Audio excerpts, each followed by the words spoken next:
Supreme Raw in the building. What's good with y'all, man?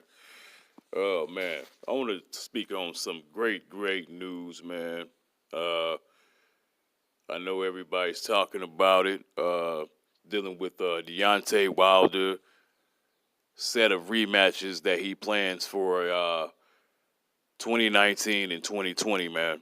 This is huge, man. We know that he's set to go at Papa Ortiz September of 2019. It's going to be awesome. No venue yet that I know of. But it was officially announced that he will face Tyson Fury in a second fight early 2020. Not late, not in the middle, early 2020. Paperwork signed, sealed, delivered.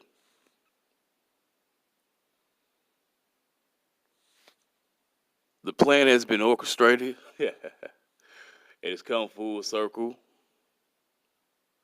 And just like I spoke of on my old channel, Ortiz, Tyson Fury, and Deontay Wilder are doing a great job of showing themselves as true champions and willing to fight each other. And freezing out you know who. Not going to even say his name until later when I make my video about him, unfortunately. But, as stated by Deontay Wilder, as he tweeted, as I've always said, I am the realest champion in the business. And as I've mentioned before, I must handle all my controversial fights ASAP. By no means am I looking past Ortiz. He's a dangerous fighter, but I'm looking through him. As we know, Wilder beat Ortiz in March of 2018 in the 10th round stoppage. And also a controversial draw with Tyson Fury in December. Two big fights. Two fighters that nobody really wanted to take the risk to fight. But this man, Deontay Wilder, the Bronze Bomber, has stepped to the plate once again. Not once, but twice. Now, listen, I'm by no means am I looking past Ortiz either. We'll get to Ortiz in a minute. But look, man, I've been looking forward to this rematch with him and Tyson Fury. I didn't know when we was going to get it, if we'd get it. But this is going to be a huge magnitude, man. We talking about probably two networks involved. And we talking about some big-time promotion from both ends. PBC and Top Rank and Wilder and Fury themselves. Man, listen. People have been talking about this fight. This was the most talked about fight that I've heard in a long time. I know for a fact those numbers, or those pay-per-view numbers, is going to be through the roof. It's just by all the juice it generated from the first fight. Now, as far as mega fights, I don't give a fuck about nothing else. Not saying I don't care about the other fights, but look, this right here, this is the fight right here everybody want to see. Well, everybody want to see who's going to show up and perform in this rematch between him and Tyson Fury second time around. Everybody got their opinions on who they thought won. Okay. Some say Fury, some say Wilder. Fact of the matter is, it's a draw, and the title still is in the United States. Our American champion, Deontay Wilder, says that he will make good on his fights. While others is not stepping up to the plate, they sitting up here fighting bums with diabetes and whatnot. But anyway, Deontay Wilder is becoming legendary. If he's not named the fighter of the year come 2020, I don't know what to say, man. And if he's successful in completing the task of these rematches, oh, man. He's right up there with all the greats in the heavyweight division. Now, Ortiz can play spoiler. He can beat him. Now, we know he has the ability. A lot of people are going to try to discredit this fight. If he gets knocked out again, they're going to say, oh, man, he's old now. He's super old. He's older. You know, this, that, and the third. We was expected that to happen.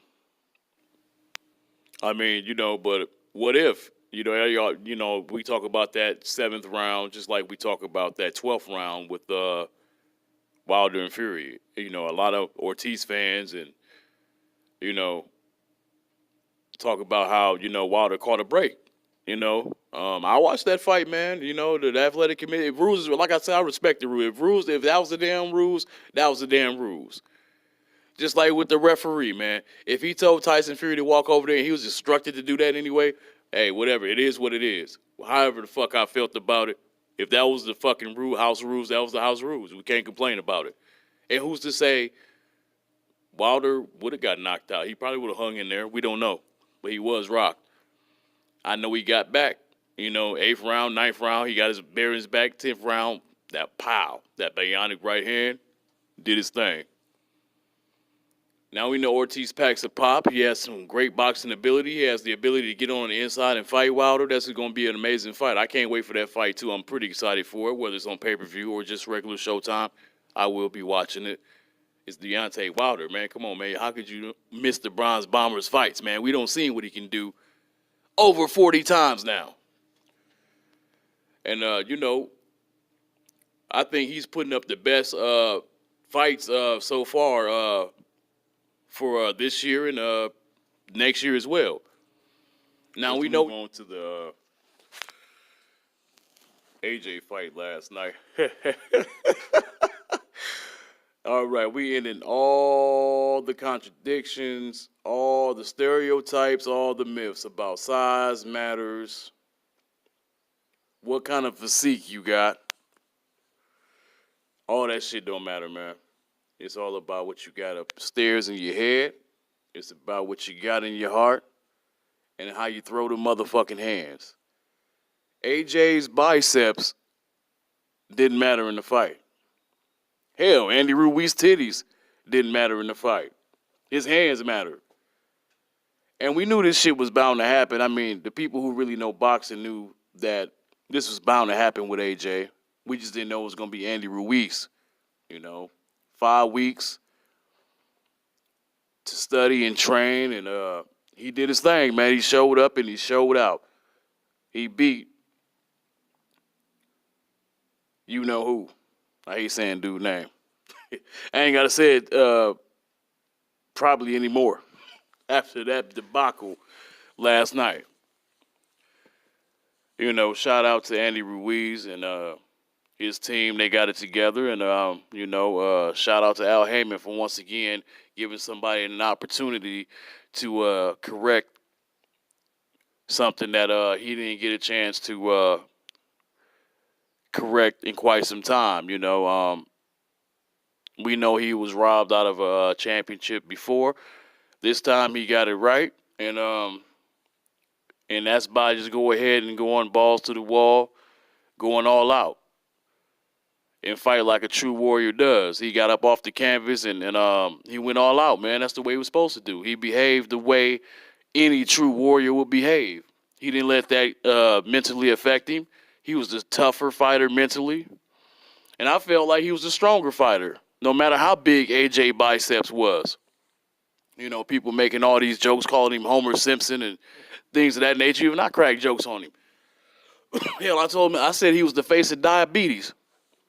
Just trying to be funny and shit. I want to apologize for that too, by the way. You know, I mean, you know, I'm just trying to crack jokes, you know what I'm saying? Nah, I ain't apologizing for that. I say what I say, it's whatever. You know, people say the same shit about me. Who gives a fuck? But anyway,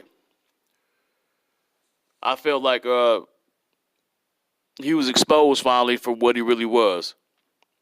Somebody with no heart. Doesn't have no real ring IQ. He doesn't have stamina at all. A lot of people kept, you know, pointing that out, that he has no stamina. I felt like anybody he fights that has enough stamina to keep up with him and willing to trade with him, counterpunch and strategize and fight the right way, I thought they would be able to beat him. And it didn't matter who. And, you know, I know everybody disappointed, you know, in the UK and a lot of American fans because everybody wanted to see the Wilder fight, you know. But the boy fucked up the church's money. I don't really give a shit. Like I said, I didn't give a shit after like a year of this bullshit that I heard. I didn't really give a fuck if Wilder fought Joshua or not. Wilder didn't need Anthony Joshua to prove that he was undisputed. and he was the best. Now we can only hope that he will actually be officially undisputed by getting a Ruiz fight. You know, Anthony Joshua acted like he didn't want to say whether or not he wanted the rematch or not. You know, you can't expect to get a Wilder fight now, dude. Nobody's going to be interested in that. You talking about you still want to fight Wilder. Man, no, ain't nobody trying to hear that right now. Wilder has moved on. He's got a rematch that a lot of people want to see coming up. 2 of them at that. And now that we have a new, unified heavyweight champion and the first Mexican-American champion in Andy Ruiz. You know, champion that Imperial can be proud of, Imperial California stand-up. You know what I mean? Now we're going to see if Ruiz is going to show a true champion's grit and fight anybody. I think he's the type of guy who will fight anybody you put in front of him. I don't think he'll duck Wilder. And also, Wilder pretty much has options now, man. I don't know. We may not get the Ruiz fight. He may jump and go ahead and get that undisputed right away. While Joshua contemplates on what next bum fight or cherry pick he wants to do to get himself mentally ready to try to go for a title again. Because he's still not out there. If he's a true champion, he'll bounce back, he'll fight, and maybe he'll go for the rematch with Andy Ruiz and try to actually execute and finish him after, you know, last night's loss. Maybe he'll try to actually fight better, smarter, harder, and get in some better shape. You know, him and his biceps that y'all like to talk about. Fix that stamina, bro. But June is a very interesting month of boxing. We've already had some interesting fights. I mean, I just can't wait to see what's next.